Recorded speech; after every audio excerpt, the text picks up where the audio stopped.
राम राम राम राम राम राम राम राम राम नारायण नारायण।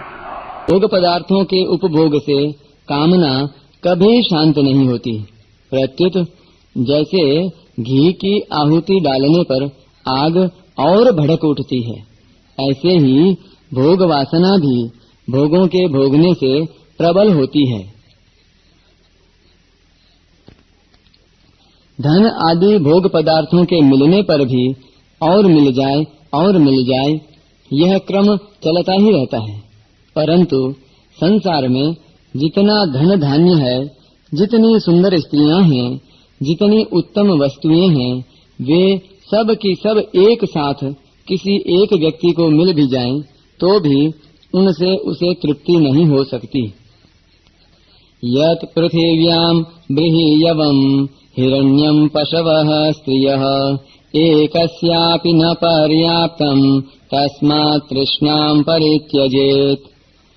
इसका कारण यह है कि जीव अविनाशी परमात्मा का अंश तथा चेतन है और भोग पदार्थ नाशवान प्रकृति के अंश तथा जड़ हैं। चेतन की भूख जड़ पदार्थों के द्वारा कैसे मिट सकती है? भूख है पेट में और हलवा बांधा जाए पीठ पर, तो भूख कैसे मिट सकती है? प्यास लगने पर बढ़िया से बढ़िया गर्मा गर्म हलवा खाने पर भी प्यास नहीं मिट सकती।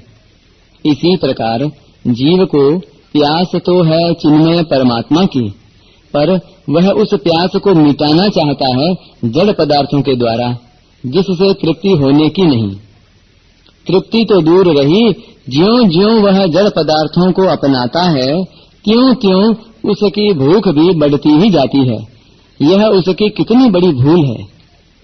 साधक को चाहिए कि वह आज ही यह दृढ़ विचार कर ले, यह दृढ़ निश्चय कर ले कि मेरे को भोग बुद्धि से विषयों का सेवन करना ही नहीं है।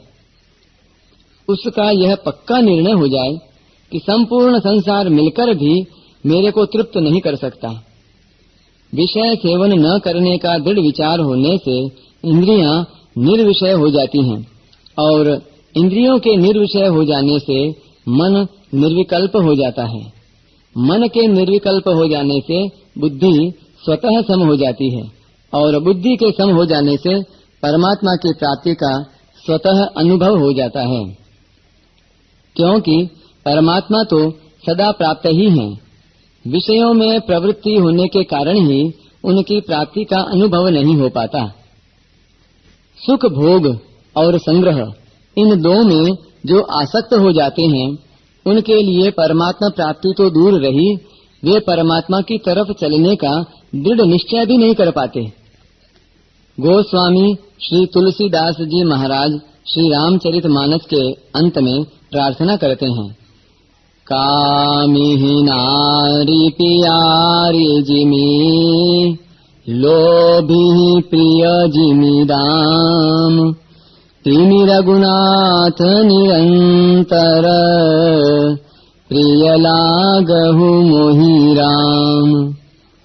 जैसे कामी को स्त्री और लोभी को धन प्यारा लगता है, अर्थात कामी को भोग और लोभी को संग्रह प्यारा लगता है, ऐसे ही रघुनाथ का रूप और राम नाम मुझे निरंतर प्यारा लगे। तात्पर्य यह है कि जैसे कामी स्त्री के रूप में आकृष्ट होता है, ऐसे ही मैं रघुनाथ के रूप में निरंतर आकृष्ट रहूं। और जैसे लोभी धन का संग्रह करता रहता है, ऐसे ही मैं राम नाम का जप के द्वारा निरंतर संग्रह करता रहूं। संसार का भोग और संग्रह निरंतर प्रिय नहीं लगता, यह नियम है, पर भगवान का रूप और नाम निरंतर प्रिय लगता है। संतों ने भी अपना अनुभव कहा है, चाख चाख सब छाड़िया माया रस खारा हो, नाम सुधा रस पीजिए छिन बारंबारा हो, लगे मोहि राम प्यारा हो। परिशिष्ट भाव। विषयों का सेवन करने से स्वयं की गौणता हो जाती है और शरीर संसार की मुख्यता हो जाती है। इसलिए स्वयं भी जगत रूप हो जाता है।